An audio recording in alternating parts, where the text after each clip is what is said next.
Hello everyone, ஒரு குட்டி story பார்க்கலாமா? The gift of the Magi by O Henry. இந்த ஸ்டோரி தான் இன்றைக்கி பார்க்க போகிறோம்.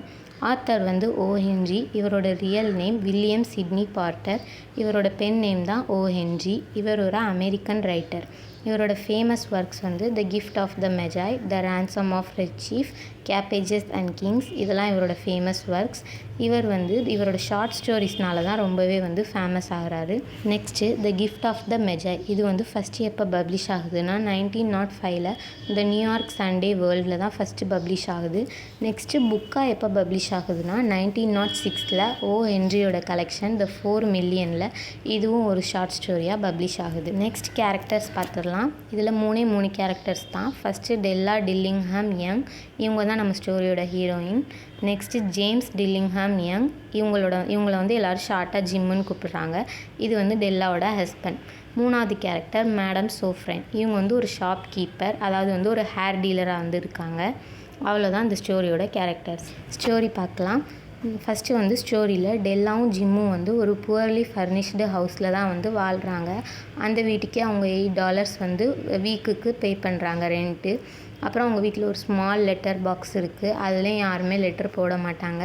அதுக்கப்புறம் அவங்க வீட்டில் ஒரு எலக்ட்ரிக் பெல் இருக்குது. அதுவும் ரிப்பேராக இருக்கிறதுனால அதுலேருந்து எந்த சவுண்டுமே வராது. இந்த மாதிரி ஒரு புவரான நிலைமையில தான் அவங்க இருக்காங்க.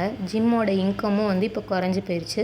முதல்ல வேலை பார்த்த இடத்துல அவனுக்கு $30 சம்பளம் கிடைக்கிது. இப்போ அவனுக்கு $20 தான் பெர் வீக் கிடைக்கிது. அவங்க ரொம்பவே கஷ்டப்பட்டு தான் வாழ்ந்துட்டுருக்காங்க. அவங்கக்கிட்ட வின்டருக்கு போடுற மாதிரி ப்ராப்பரான கிளாத்ஸ் கூட இல்லை. 2 பேருமே பார்க்கவும் ரொம்ப தின்னாக இருக்காங்க. அப்படி இருக்கிற நிலமையிலையும் டெல்லா கஷ்டப்பட்டு மார்க்கெட்லாம் போகும்போது ரொம்ப பார்கெயின் பண்ணி $1.87 சேர்த்து வைக்கிறா. இப்போ ஸ்டோரி எப்படி ஸ்டார்ட் ஆகுதுன்னா, டெல்லா அவங்க வீட்டில் தனியாக இருக்கா. நாளைக்கு கிறிஸ்மஸ். இன்றைக்கி என்ன நினச்சிட்ருக்கான்னா, நம்ம எப்படியாவது ஜிம்முக்கு ஒரு நல்ல ப்ரெசென்ட் வாங்கி கொடுக்கணும் கிறிஸ்மஸ்க்கு அப்படின்னு சொல்லி ஆசைப்படுறா. அவள் சேர்த்து வச்ச காசெல்லாம் எடுத்து எண்ணி பார்க்குறா. அதில் வெறும் $1.87 தான் இருக்குது. அதை வச்சு எதுவுமே வாங்க முடியாது அப்படின்னு சொல்லி ரொம்ப சோகமாகி அழுக ஆரம்பிச்சிடுறா. அப்புறம் கொஞ்சம் நேரம் கழித்து அவளே எழுந்திரிச்சு கண்ணாடியில் அவளோட ஃபேஸை பார்க்குறா. அப்போ அவளுக்கு ஒரு ஐடியா கிடைக்கிது. ஏன்னா டெல்லாவுக்கு ரொம்பவே லாங்கான திக் பிளாக் ஹேர் இருக்குது. ரொம்பவே பார்க்கவே அழகான ஹேராக இருக்குது. அவளுக்கு திடீர்னு ஒரு ஐடியா தோணணும். அவளோட கோட்டையும் அப்புறம் ஒரு ஓல்டு ஹேட்டையும் எடுத்து போட்டுட்டு வெளியே கிளம்பிட்டா. கிளம்பி எங்கே போகிறான்னா, அவங்க வீட்டு பக்கத்தில் உள்ள மேடம் சோஃப்ரைனோட ஷாப்புக்கு போகிறா. அவங்க யாருன்னா ஒரு ஹேர் டீலர். இந்த விக்லாம் செய்வாங்கள்ல, அந்த மாதிரி ஒரு கடை தான் வச்சுருக்காங்க. அங்கே போய் என்னோடய ஹேரை வாங்கிக்கிறீங்களா அப்படின்னு சொல்லி கேட்குறா. அவங்களும் டெல்லாவோட அழகான ஹேரை பார்த்துட்டு ஓகே $20க்கு வாங்கிக்கிறேன் அப்படின்னு சொல்லிடுறாங்க. அதோட ஹேரை கட் பண்ணி அவங்கக்கிட்ட விற்றுட்டு $20 வாங்கிட்டு அங்கேருந்து ஹாப்பியாக கிளம்பிடுறா. இப்போ ஜிம்முக்கு ப்ரெசென்ட் வாங்குறதுக்காக அவள் நிறைய கடை தேடி பார்க்குறா. தேடி பார்த்து அப்புறம் ஒரு கடையில் ஒரு பிளாட்டினம் ஃபாப் செயினை அவள் செலக்ட் பண்ணுறா.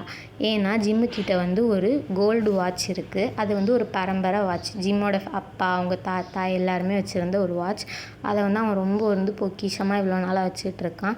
அதுக்கு வெறும் லெதர் ஸ்டாப் தான் யூஸ் பண்ணிகிட்ருக்கான். அதனால நம்ம ஒரு செயின் வாங்கி கொடுத்தா நல்லாயிருக்கும் அப்படின்னு சொல்லிட்டு ஒரு பிளாட்டினம் ஃபோப் செயினை $21க்கு வாங்கிடுறா. வாங்கிட்டு வீட்டுக்கு ரொம்பவே ஹாப்பியாக வரா. வந்ததுக்கப்புறம் அவளுக்கு தோணுது, ஜிம் நம்மளை பார்த்துட்டு நம்மளுக்கு முடியல அப்படின்னு சொல்லிட்டு நம்ம அழகாக இல்லைன்னு நினைப்பானோ அப்படின்னு சொல்லிட்டு கடவுள்கிட்ட வேண்டுறா. நான் அவனோட கண்ணுக்கு அழகாக தெரியணும் அப்படின்னு சொல்லிட்டு. அப்போ அங்கே ஜிம்மும் வந்துடுறான். வந்தோடனே இவளை பார்த்தோன்னே ரொம்ப ஷாக் ஆகிட்டு என்னாச்சு அப்படின்னு கேட்கும்போது, நான் கிறிஸ்மஸ்க்கு உனக்கு கிஃப்ட் வாங்கணும்னு சொல்லிட்டு என்னோடய முடியை விற்றுட்டேன் அப்படின்னு சொல்கிறா. அதை கேட்டோடனே அவன் ரொம்ப ஷாக் ஆகிடுறான். திரும்பவும் முடியை விற்றுட்டியான்னு சொல்லி கேட்குறான். கேட்டுட்டு அவன் பாக்கெட்லேருந்து ஒரு கிஃப்ட் எடுத்து அவன் கொடுக்குறான். நானும் உனக்கு கிறிஸ்மஸ்க்கு ஒரு கிஃப்ட் வாங்கினேன் அப்படின்னு சொல்லிட்டு. அது என்னென்னா டாட்டாய்ஸ் ஷெல்லில் செஞ்ச ஒரு செட் ஆஃப் கோம்ஸ் தான் அவளுக்கு கிஃப்டாக வாங்கிட்டு வந்திருக்கான். அது ரொம்ப நாள் அவங்க வெளியே போகும்போது அவள் கடையில் அதை பார்த்து வாங்கணும்னு சொல்லி ஆசைப்படுவாள். ஆனால் அவங்கக்கிட்ட மணி இல்லாததுனால அவங்க வாங்காமலே வந்துடுவாங்க. அதனால இப்போ அவன் அவளுக்காக அந்த கோம்ஸ் செட்டை கிஃப்டாக வாங்கிட்டு கொடுத்துருக்கான். இதை பார்த்த உடனே டெல்லா ரொம்பவே அழுக ஆரம்பிச்சிடுறா. அழுதுட்டு சரி என்னோடய முடி தானே, அது சீக்கிரமே வளர்ந்துரும் அப்படின்னு சொல்லிட்டு அவளோட கிஃப்ட்டை எடுத்து அவன்கிட்ட கொடுக்குறா. அவள் ஜிம்முக்கிட்ட அவனோட கோல்டு வாட்சை எடு, நம்ம இந்த செயினை அதில் மாட்டி பார்ப்போம் அப்படின்னு சொல்லி ஃபோக் செயினை காட்டுறா. அவனுக்கு என்ன சொல்லனே தெரியல. அவன் என்ன சொல்கிறான்னா, நான் உனக்கு gift வாங்கணும்னு சொல்லிட்டு அந்த கோல்டு வாட்சை வந்து விற்றுட்டேன் அப்படின்னு சொல்கிறான். அதை கேட்ட உடனே அவள் ரொம்பவே ஷாக் ஆயிடுறா. நமக்காகவே அந்த வாட்சே விற்றுட்டானா, அவன் இவ்வளோ நாளாக வந்து அதை ரொம்ப பத்திரமா வச்சுருந்தானே அப்படின்னு சொல்லிட்டு 2 பேரும் வந்து சரி ப்ரெசன்ட்ஸ் எல்லாம் எடுத்து வைங்க ஹாப்பியாக அப்படின்னு சொல்லிட்டு ஹாப்பியாக வந்து ஸ்டோரியை வந்து எண்ட் பண்ணிடுறாங்க. இந்த ஸ்டோரியிலேருந்து நமக்கு என்ன தெரியுது அப்படின்னா, டெல்லா அண்ட் ஜிம் 2 பேருமே வந்து அவங்களுக்கு ரொம்பவே வேல்யூபிளான ஒரு திங்கை வந்து சாக்ரிஃபைஸ் பண்ணியிருக்காங்க. இது வந்து அவங்க லவ்வோட டெப்த்தை வந்து காட்டுது.